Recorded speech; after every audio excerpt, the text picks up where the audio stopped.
Um, let's do this. So we're going to dive in here. Um, and um, and here we go. So before we get started, this event is approved for 1.0 CFRE credits.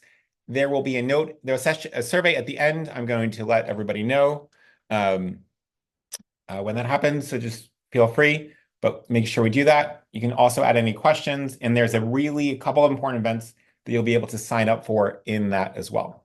So what are we going to talk about today? We'll do some very quick intros. We'll talk about the latest online giving trends.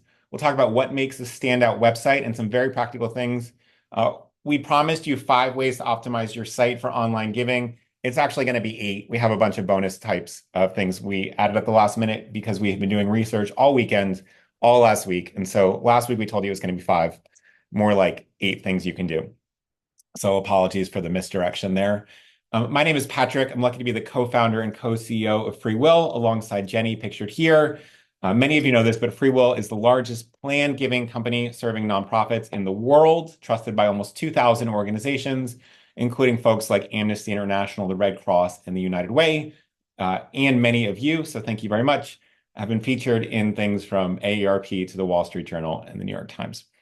And we get to work alongside a wonderful team of nearly 200 people, raising more than $11 billion to date. Again, more than almost 2,000 partners and almost 4 centuries of fundraising experience combined. So we're diving in here. All right. So before we get started, the last thing we want to do, housekeeping, is just as another way to tell you we love you. We're giving away one of my favorite books to 20 people. This book is by Don Norman. Some of you have read this. We will add a note in the survey if you're interested in this. This is about design of, obviously it's design of everyday things, basically how design shapes your life in ways that you might not notice. So everything on your desk has been designed at some point, everything that you'll walk through, and for usability, for friendliness, for warmth, for an emotional reaction. And so it's a really interesting way to actually just look at the world you walk through on a daily basis a little bit differently. Some of you have read this and love it. So if not, you can always get it from your local bookstore. Okay, I have a question for you as we get started. So I was a little bit surprised when we asked you how your week is going. And what you can see is that folks are actually feeling happier than they have at any point in the last 4 months, which really stood out to me, and are feeling extremely bullish compared to last week and 2 weeks ago on hitting their goals this week. So I wanted to ask you, besides the weather, which a lot of you have been maybe that's the number one reason for happiness. Ron says it's because the Eagles win, but I'm sure that's offset for some people being sadder from the Chiefs losing. But let me know what gives you more confidence this week in hitting your goals and what makes you happier. So that would be great. To be honest, I was just a little bit surprised based on the news to see that shift. Elizabeth says the toddler hasn't been sick yet. Javier says Mardi Gras. Elaine has a new development director, so really interesting. Let me know. Okay, so let's talk about online giving. So last year we actually saw a 1% dip in online giving last year, but we still see about 13,000 monthly visitors on average for nonprofits. Now, this 1% online dip is actually smaller than the overall dip in small dollar giving, and so you see this becoming increasingly important. But we are seeing cyclical trends that are driving major gifts up and smaller gifts down. So important to think about your online presence as a driver of major gifts as well as small gifts as well. We also know from the research that 3/4 of potential donors research an organization's impact before giving, and even younger donors investigate brands online after receiving direct mail. And so even if you just have a mail program, your website becomes really, really important. How people are visiting websites is changing. So we're increasingly browsing on mobile devices. Cell phones, tablets are all an important part of the ecosystem, as you can tell here. Mobile devices bring 41% of website traffic, but 52% of all nonprofit website traffic, 48 comes from desktop devices. The important thing is that actually most revenue comes from desktop devices. Now, part of this is that people at a desktop are more likely to donate, And part of it is that some of you don't have great mobile sites. So really, we're sort of sitting with this dichotomy here as we shape this going forward. Now, conversion rates tend to still be low. 16% of desktop users who visited a nonprofit's main page ended up donating. And for mobile, it was about 10%. So we can get that up there. Average online gift is $137 on a desktop and $83 on a cell phone. Both decreased from 2022. Again, small dollar giving is down, major giving is up, planned giving is up, but we have to shape our strategies accordingly. Monthly giving revenue increased by 6%, making it 31% of all online revenue. And nonprofits raised 94 cents through direct mail for every $1 raised online. This is all thanks to our friends at M&R who put out a benchmarks report in 2024. When we asked you, okay, well, how satisfied are you with your organization's website? We're sort of in the middle. People aren't overly thrilled, with the exception of 14 of us, but people aren't furious, with the exception of 8 of us. So across the board, there's probably some room to grow. So let's talk about what makes a standout website. And some of this will be true if some of you go in the future and run small businesses or personal pages or what have you. And some of this will be true specifically for nonprofit organizations. So first, big question. Now, one of the things we forget about here is that nonprofit donors are disproportionately older than the general public. And so it's going to shift behavior a little bit. Big question one, big insight to look at first is, can people actually use your website? So only 22% of nonprofits have websites designed for those with visual and hearing disabilities. And this WCAG, Web Content Accessibility Guidelines, is the sort of generalized standard for accessibility. If your site is compliant, it becomes accessible for the maximum number of visitors. 96% of nonprofit homepages have at least one failure in this type of compliance. And it could even put you at legal risk, because websites, says the Supreme Court, are a public domain, which is responsible for the compliance with the Americans with Disabilities Act. Now, what are the most likely reasons you're failing here? Low contrast text actually tends to be something that becomes very difficult for people with difficulty seeing. Missing alt text, which means if you see an image, does it also have a descriptor of what that image is? Missing form labels. If there's a big click here button, can I tell if I'm using a screen reader what it says? Empty links, meaning it doesn't describe what the link is, empty buttons, et cetera, et cetera. As I mentioned, you can be sued for not being compliant under the Americans with Disabilities Act. Title III of the ADA forbids discrimination based on disability in public settings. Note this does not apply to houses of worship. There's a carve out in the law. Now, look, let's level set. It is unlikely that the Trump administration is going to go after nonprofits for non-compliance with ADA statutes. It's unlikely to happen. So we're not doing this out of fear of legal consequences. But it should be a priority for you because, yes, it's legally prudent. It's ethically necessary. It will also simply result in larger giving. And we'll talk about why in a moment. So web accessibility is based on 4 guiding principles. Is it perceivable? Can I actually understand what's on the website? If I'm only using one of my senses, potentially not sight. Is it operable? Can I actually use it? Can I use web page elements? Is it understandable? Can I understand what's happening and the functionality? And is it robust? Can I effectively communicate information to all users here? As a space for everyone, they should be gentle on users, and we want to make it happen.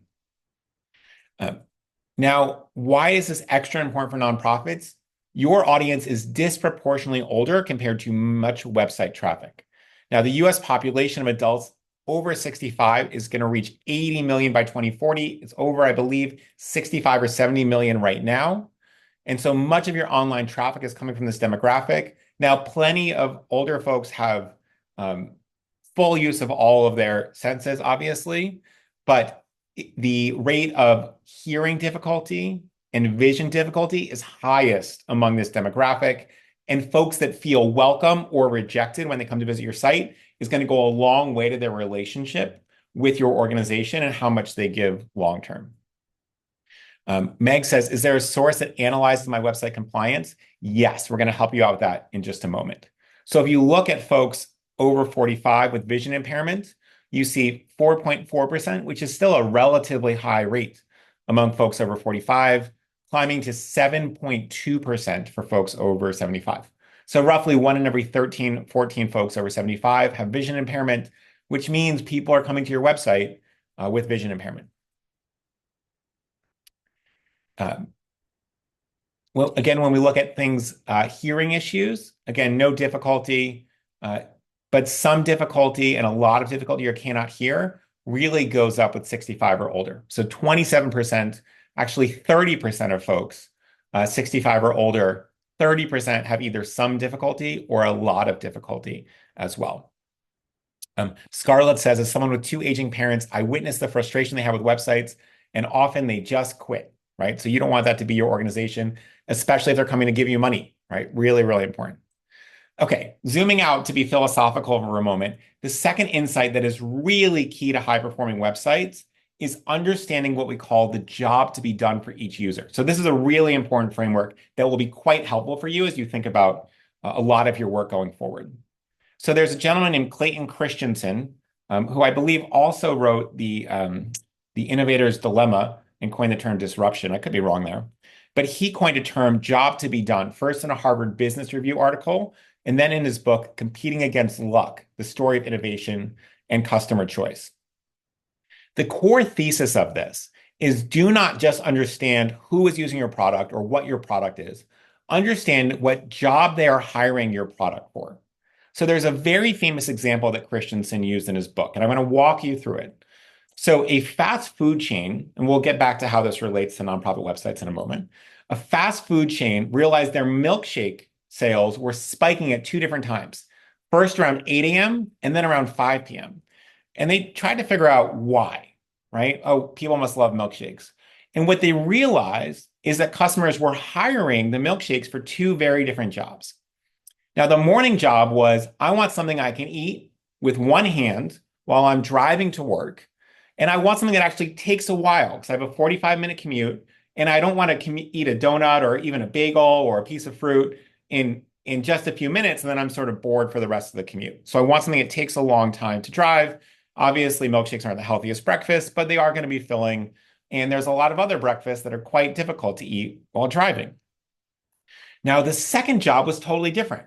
It's a parent is with their kid after work, and they want to treat, but they don't want to take forever. And it turned out that these milkshakes, these sort of normal milkshakes actually take a lot of mouth strength to drink out of a straw if you're a 5-year-old. And so that was a little bit of a challenge too. And so once they understood what people were actually trying to do, whether I'm trying to feed myself, but not too quickly while commuting, or whether I'm giving a special treat, but not too long, right, to my kid at the end of the day, they actually said, okay, great. Now that we know what they're trying to do, let's create even better versions of this job to be done. So they made a breakfast smoothie with yogurt and bits of fruit that still took a long time, but was even healthier and was an ideal breakfast. And then an afternoon kids-focused milkshakes that were smaller and less thick, so they don't take forever for your 4-year-old to drink it. And sales have both skyrocketed because they actually finally understood, why is someone actually getting a milkshake? What are they actually trying to achieve here? And this is a great sense going into our website, right? So excellent. So check that out as well. So the big question here is, do we know what job to be done your users are mainly visiting your website for? So, we think about, oh, we want a great website, we want it to be pretty, but people are coming to your website with something specific in mind. They're trying to achieve something in particular. And have you identified what people are trying to achieve with your website? Now, I would love to sit here and tell you that only 2 things happen on a nonprofit website, but it's going to be different if you're a private school or a museum or a hospital, right? Or a religious institution or an advocacy organization or a land trust. And so you really need to dive in and say, what are people using our website for? When they arrive here, what are they trying to accomplish? And how do we build our whole process and our whole website around helping them do that job to be done? A good way to do this right now is to use Google Analytics or similar and look, where are most people clicking, right? If you're a museum, you might find that people are actually just trying to find out what hours you are open, and that's the main thing. So let's make that experience amazing for them. Pay special attention when people go to a different page and then they go to your donate page. What are they looking for? What is the route that people are taking to giving to you? Sometimes they'll give directly, but maybe they're looking at your financials first. Maybe they're looking at your annual report, and you can start shape these journeys knowing what's up. We are designing websites. This is obvious and yet still needs repeating. So with our supporters as the primary stakeholder and not just the needs of the organization.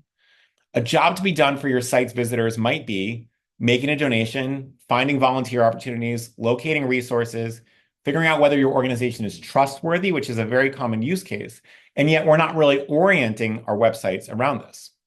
Your website is there to help visitors accomplish specific goals and not just be a sort of front page for your organization. And remember, different visitors have different jobs, and we want to prioritize those accordingly. All right, third thing in Insight is that fresh websites do better, right? So think of your website as a garden that needs to be tended. Just as gardens need care and attention, websites require the same from time to time. You can't just set it up and forget it. This applies to content and technical updates as well as other things. And so we want to regularly update the content, the images, et cetera. Some things to take into account here. Are there new fundraising priorities? Are there capital campaigns? Are we launching a legacy society? Are there branding changes, et cetera? But how do we do this without too much work, right? You're already overmatched. Potentially there's an open role on your team. There's other things you need to be doing. Send a monthly reminder to swap one of the main images, right? So just once a month, just put in a new beautiful picture. Set a quarterly reminder to review the top content. Maybe it doesn't need updating, but give it a full read through and check if it does. Every first week of January, this is a great time to check in. Have there been any legislative changes that affect my work or how people can donate? One example is that the amount of money you can give as a qualified charitable distribution changes every year. And so make sure you're on top of that. And then set an annual reminder, doesn't matter when in the year, to review technical capabilities. There are new browsers, there are new iPhones, there are new Android phones, right? Does it still work on the latest browsers and devices? Let's just check in to make sure we're not losing a core component of our audience. Insight 4, being good looking really does matter, as this dog can tell you. Research shows that you have 50 milliseconds to make a good first impression. 75% of users admit to passing credibility judgments on an organization based on their website's design. A website that looks professional and put together reflects a trustworthy brand image, while the opposite is also true. A website that looks not that great, sort of slapped together, poor color choices, reflects a not ready for primetime organization. Now, there are several factors that can instantly improve your site's appearance to build trust, and I want to walk through a couple of these now. The top visual elements that folks appreciate in website design. Photos and images are the number one thing. These require relatively little design work, but they do require great photos and choosing well. The right color, videos. 57% of people wouldn't recommend a business if it has a poorly designed website on mobile. And so the same can be true and assumed for nonprofits as well. High quality visuals are a great addition to your site as well. Web content containing visuals like images or videos perform better on average, receiving 94% more attention. According to a study, the retention rate, meaning how much do we actually remember this a week later, without visuals is only 10%. With visuals, it increased to 65%. So let's think about having images on basically every page as well. Now, we want to include clear calls to action, CTAs, that communicate the need for support and specific step donors can contribute. But when we ask these, shape matters. A call to action, the shape of a button, had a 45% increase in clicks over those without. That's a really big deal. It doesn't cost you much to change the shape, and suddenly we're getting 45% more traffic. More white space around it can significantly increase conversion rates. In one experiment, conversion rates increased by 232% when we removed, not even add things, remove things and added more white space around the call to action. Insight 5, attention is fleeting. So the average human attention span has dropped to 8.25 seconds, which is shorter than that of a goldfish. Your website should be easy to navigate, be relevant, and skimmable. You have just a 20th of a second to make a good first impression, but if you can capture their attention within the first 7 to 10 seconds of being on your website, they could stay for up to 17 minutes. So this first impulse is really, really important. Andrea asks about the button shape, a rectangle or a pill shape, this little sort of side ovular component or a rectangle with rounded edges, both of those are totally fine. a great point here. This is just as true for your mobile site. As the mobile page load time goes from 1 to 10 seconds, the bounce rate increases by 123%. So speed matters as well. Your ways to give and donate pages should be linked in prominent places to capture their attention immediately. And 81% of people are only skimming the content they read online. So some of you are putting so much time into these long articles, and they're actually never, ever getting read. Plus, your content should make sense to as many people as possible. Approximately 20% of Americans read at a fifth grade level or lower. Simplifying your website content makes it more accessible to a larger audience. Here's the secret. Simple language is better for everybody, even those of you who read at a PhD level. It's just going to be more easily ingested. It's going to be more compelling. This is just as true in communicating about ways to give. Our dear friend, Dr. Russell James, shows that using specific words and phrases can increase the likelihood of securing non-cash gifts. It also shows that formal language can actually result in less interest in making a gift. So we're using family words, simple social and emotional language. And what we're not doing is industry jargon, legalese, complex financial terminology. In plan giving, we're not talking about death. That's a big mistake there. Things like make a gift is going to hold my attention better than make a transfer of assets or enter into a contract, right? A great website balances the education of ways to give with language that holds your attention. So this ends up being really important. And if you're second guessing this, remember that even the most sophisticated donors can be deterred by jargon. I don't care if you're the American Medical Association. I don't care if you're the American Bar Association.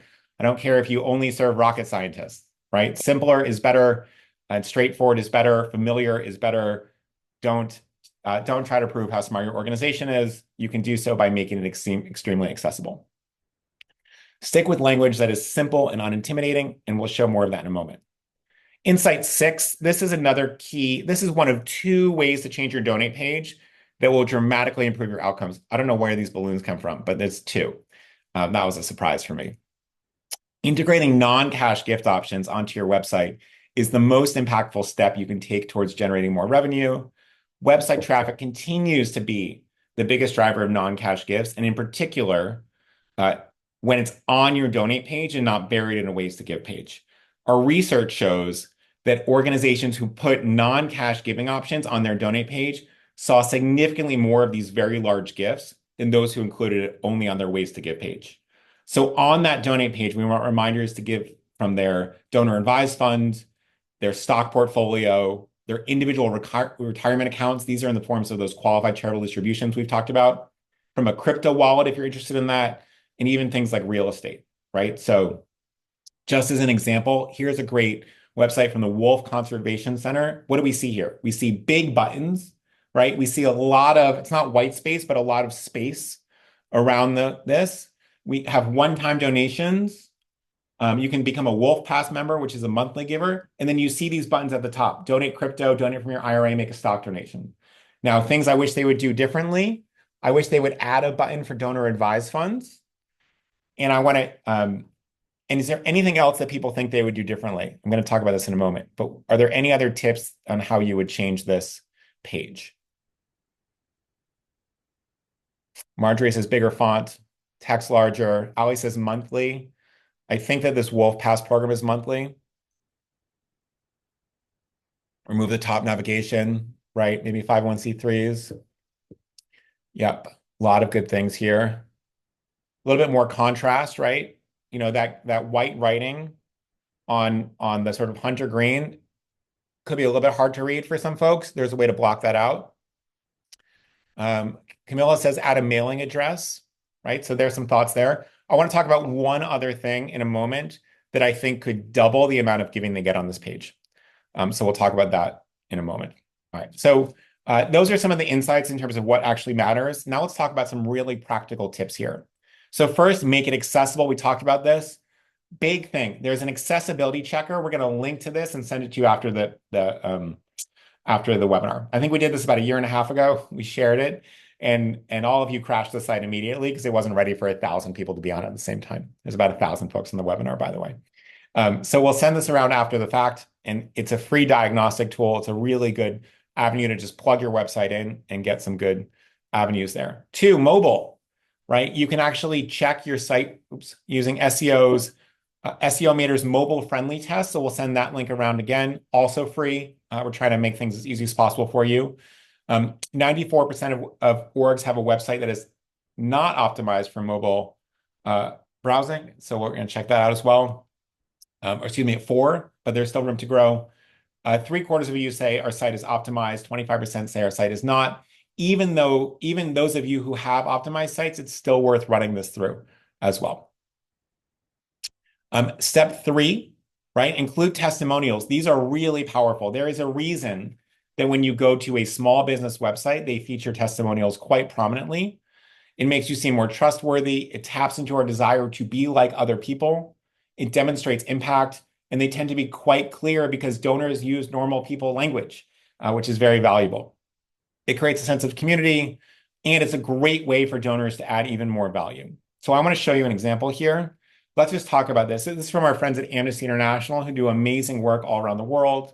If you work at Amnesty, just shout out to you all. A couple things I want to note here. One, starting from the right, picture. Now these emojis are a lot. Picture, right? These look like normal people. They're accessible people, right? They're smiling, they're fun. It's not a stock image. 2, we like the fact that Amnesty fights for anyone and everyone. We're really solidifying what the organization does. Knowing human history, that fight, Amnesty's fight, is going to last a long time. So making an endowment with resources from our estate is a way of ensuring that Amnesty can continue fighting. Also, we have their names. We have their full names, which if your donor can do that, it builds even more trust. Amnesty members since 1997 built a lot more credibility. These are folks who know the organization, trust it. If it's good enough for Lakshmi and Prabir, it's good enough for me, right? We have a simple quote. This is going to go a long way to driving giving. So if you worked on the Amnesty website, good job. Good job. Olivia says hi from AUSA. She loves the Dudas. Good job, Olivia. Tell your team that we think this is a very impressive thing to do. All right, step 4, make it nice to look at. Being pretty matters. Sorry to say this. A website should be visually appealing. It means easy to follow text, clear calls to action, ample white space, larger font size, color contrast, a good balance of images and text. Your website should feature images that are high quality and consistent with your brand. Here's a tip. We love Unsplash. Unsplash is like a stock photo site that is honestly just dramatically better than all other stock photo sites. And it's totally free and commercially free to use. So a lot of the pictures that you see in the websites over the years, especially the ones that are not AI generated, are from Unsplash. We love Unsplash. Make use of it. Really excellent resource. Ron Marika says, love Unsplash. Marika says she loves Pexels too. I have to say, Unsplash works so well for me that I've never used Pexels. I've never gone anywhere else because Unsplash always has what it does. Here's another great example. The Humane Society of the Pikes Peak region. I don't know if anyone's on the Pikes Peak region here. Anyone from the org is here. But look at popular gifts for the future. Now, this is these are gifts in a will or trust, beneficiary designations. This says gifting assets not covered by your will, like 401k and IRA accounts, may help you avoid unwanted taxes. Simple, easy, clear language, right? Look at these pictures. There's a reason the text is short, the pictures are beautiful. And if you can have dogs and cats in your pictures, do it. If you can have kids in your pictures, do it. Obviously, getting permission from everything, but visually appealing photos really, really matter. All right, step 5, skimmable content. Giving pages are key to storytelling opportunities. Most people don't know about charitable giving. 1.5% of America would rate themselves as an expert in charitable giving. A lot of those people are on this call, right? Most Americans don't know much about charitable giving. So it needs to be clear, skimmable. We love bolding. We love bullet points. We want to be super clear across the board. Repeat preferred options consistently throughout the site. So if there's something you really want to say it a lot. Place giving information prominently across your site. In navigation menus and homepage callouts and footers. Remember that if they're on your site, they're curious about what you provide. People have been trained to look for something, so making giving options easy to find can be quite useful. Another example here, you see in the top bar, stock, securities, and mutual funds. Again, super clear language how it works. You see this big button, and it's very skimmable. Don't wait. Make an impact. Donate stock today. Click here. Big button. Lots of white space. This is a really good version of this. So thank you. Thank you. This is a bad example. So we pulled this from another website. We sort of cropped it a little bit so you can't tell what website it is because it's bad. Look, I mean, first of all, this sort of black outline, it looks like it was done in Microsoft Paint 10 years ago. I'm just going to say it. This is coming from a real website, right? You know, the all black outline looks a little Grim Reapery. It just says donor. And then you have these sort of like Microsoft Paint style arrows. Maybe it's Print Shop Deluxe. I don't know. You know, we didn't want to embarrass the organization. You might know that this is you, but like, what are we doing here? I mean, can you imagine looking at this and saying, this makes me want to go right into my legal contract, a gift and a will for 10 years from now? I mean, it's brutal. And I've seen illustrations like this on several sites. So don't be this person, right? Don't be this website. It's anyway, this really exists. So don't do that. It's really bad. Okay, a couple bonus steps before we get to some Q&A and some other things. Here is a small tip that you can implement in 20 minutes that will double your giving. So first, we're including non-cash gift types so people can donate directly. Also, evaluate your suggested donation amounts. We talked about this before, but it's such important research. An experiment used 60,000 fundraising appeals from a hospital to measure it, and the standard response card used three most common gift amounts: 10, 50, 100, right in your own. Now that 10, 50, 100 looks suspiciously like what we saw on the wolf conservation page. Now an alternate version said, what about 10, 50, 100, 250, 500 or more? The second version raised twice as much money per letter to roughly the same donors with exactly the same letter. Now, strangely, another version worked as well: 10, 500, or blank. Now, this is a little weird, so you might not want to send it, but what it signals is anchoring at a high point really matters. Now, this is not the same as increasing all the options. So if you take out that $10 option, it has a downside. It makes seeming a smaller gift less acceptable. This can reduce the share of people who give at all. So we want to normalize all of these amounts and to maximize web conversions, but not just conversions, how much money people are giving. And this goes along with adding these non-cash options, which then allow people to give even bigger gifts, right? If you're getting a $10,000 gift this year, or $20,000 gift, a $50,000 gift, it's much more likely to be a stock gift or a donor advised fund gift or a gift out of an IRA than it is to be a cash gift, right? So really important. Malika says, are we advising the low to be $10? There's been some inflation. You could bump it up to 15 or 20, but don't make it 200. Great question. All right, bonus step, experiment with what works. Don't be afraid to figure out what converts. A/B testing, meaning trying two different things, will help reveal what resonates with your donors. You can track things like page views, time spent. You can try different calls to action, different buttons, identifying friction points. Now, look, this is going to be a really important thing for larger organizations. Smaller organizations might not just have enough traffic. So there's a whole bunch of sites online that can tell you how big an A/B test has to be valuable. And that will give you a good sense of this as well.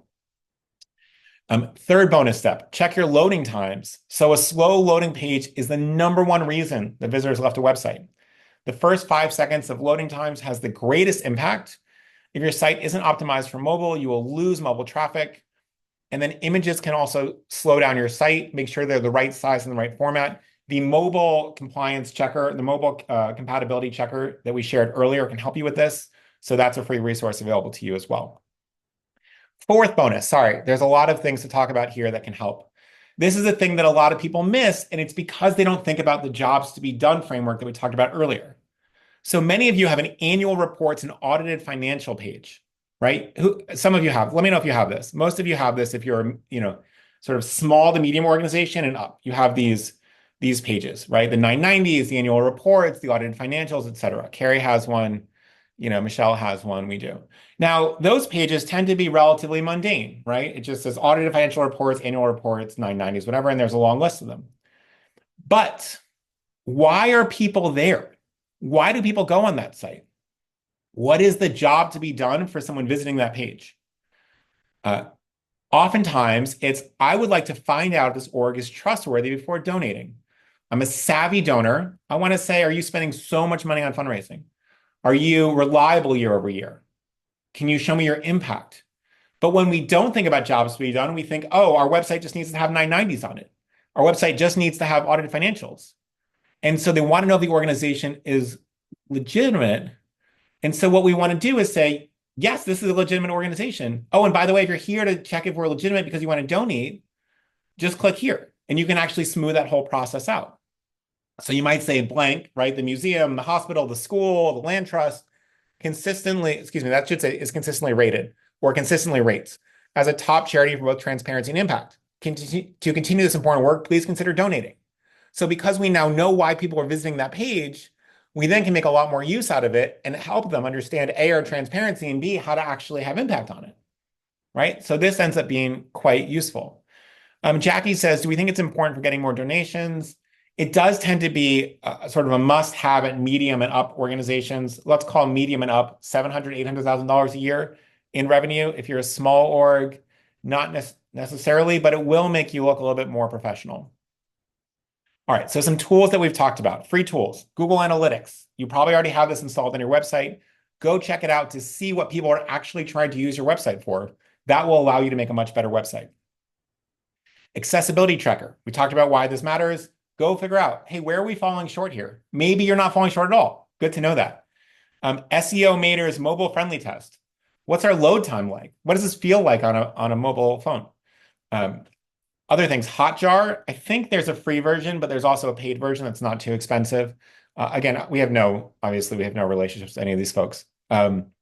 Use heat maps and sessions recordings to visualize how users interact with your site. You can actually sort of follow cursors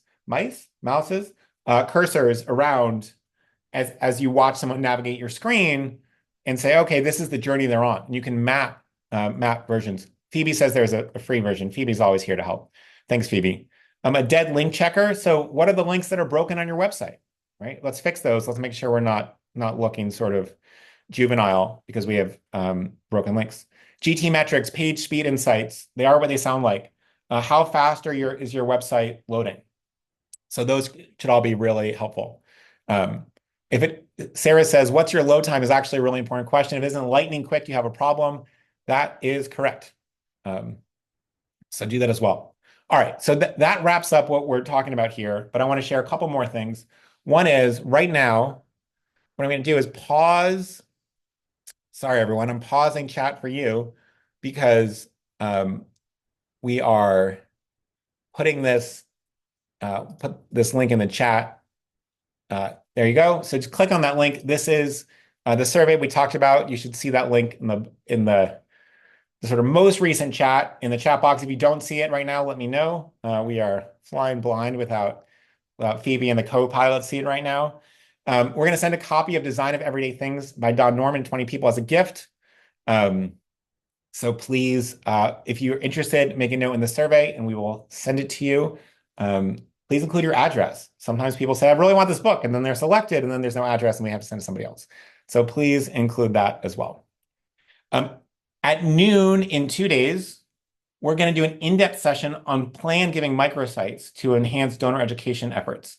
So the big question here is, how can microsites, which help with both ways to give, right, there's tax smart giving and plan giving, how can that advance your efforts? If you're interested, come join us. We'll show off some of the best and brightest websites there.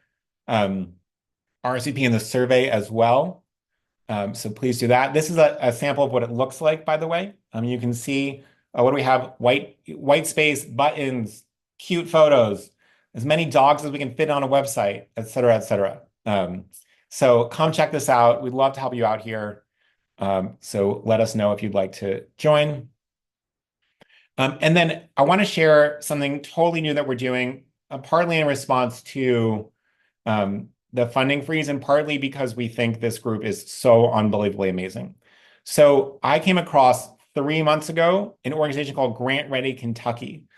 Grant Ready Kentucky has been working primarily in Kentucky, leading these unbelievably great sessions for thousands of Kentucky nonprofits, especially small, rural, and under-resourced groups, although often larger groups as well. So any organization will benefit from them. We are starting a 3-part webinar series. These sessions are 90 minutes each, so they're pretty intense. They will be incredible professional development for folks. I actually saw something sent around earlier today, and I thought, oh, that is not as good. And they're charging $500 for it. This is totally free. It's a 3-part series. It's led by Melissa Vermillion of GRK, and she is outstanding. So she's already trained 2,000 grant professionals. The reviews are off the charts about her training. Session 1, are you grant ready? This is happening next Tuesday at noon. So I will be there cheering Melissa on, but we will not have a session. And you will learn how to assess your grants, your nonprofit's grant readiness and build a strong foundation. So if you're getting grants, great fit. If you're not getting grants and aspire to, Melissa will really help you out here. 2, discover how to create a winning implementation plan that funders can't ignore, that they just want to fund. And 3, master the art of data-driven need statements that make your proposal stand out. So 3 parts. Sign up in the survey, but I cannot recommend Melissa highly enough. FreeWell has paid Grant Ready Kentucky to bring this to everybody. They don't normally train outside of Kentucky, but we met them and we thought everyone needs to hear this. So come do it. This is a great time to sort of look through your organization, say who else is going to benefit and how can our organization benefit from being extremely grant ready, or even more grant ready if we're already getting grants. So please come to this. Jonathan says, Melissa Vermillion is truly outstanding, big fan. So don't take my word for it. Thank you, Jonathan, as well. This should be in the survey. If not, we will send around a full invite to everybody who's here. There's actually an additional. Let me paste this in here. So Phoebe says there's an additional sign up. Let's just make sure we get this for everybody. All right, so I've just put this in the chat as well. If you want to sign up for this, thank you for folks who told me it wasn't in the survey. And I cannot recommend it enough. If you have junior staff, send them. If you have senior staff, send them. This is one of the ways that I think people are going to leap forward in their careers just through this 4.5 hours. Again, it's 90 minutes, so you're going to have to block off more time, but it's worth it. And people will, go to 2-day sessions with Melissa and get all this content. So do that. All right. So the survey is in the chat. If you haven't already, please fill that out. Our next official Patrick webinar is on March 11th, and we're going to talk about what outstanding fundraising writing looks like in 2025. Again, next week, we're kicking off this Grant Ready series with Grant Ready Kentucky. They're outstanding. We promise them the March 11th one will be outstanding as well. If you'd like to come join us on Thursday, make a note in the survey. If you need anything at all, email me at patrick@freewell.com or find me on LinkedIn. Pretty easy to find. But with that, I think we are going to end 10 minutes early, give everyone a little bit of time back. You can hear my voice is starting to go because it's still winter in New York City. But thank you so much for all the work you're doing. Thank you, Phoebe, even though we weren't able to figure out the whole panel situation today. Phoebe put a ton of work in making this possible. The whole team put a ton of work in. And they do it because they love helping everybody. We love you guys. And we will look forward to talking to you, for many of you, Thursday. So have a wonderful week. Appreciate you all. Appreciate your teammates who aren't here. And talk to you soon.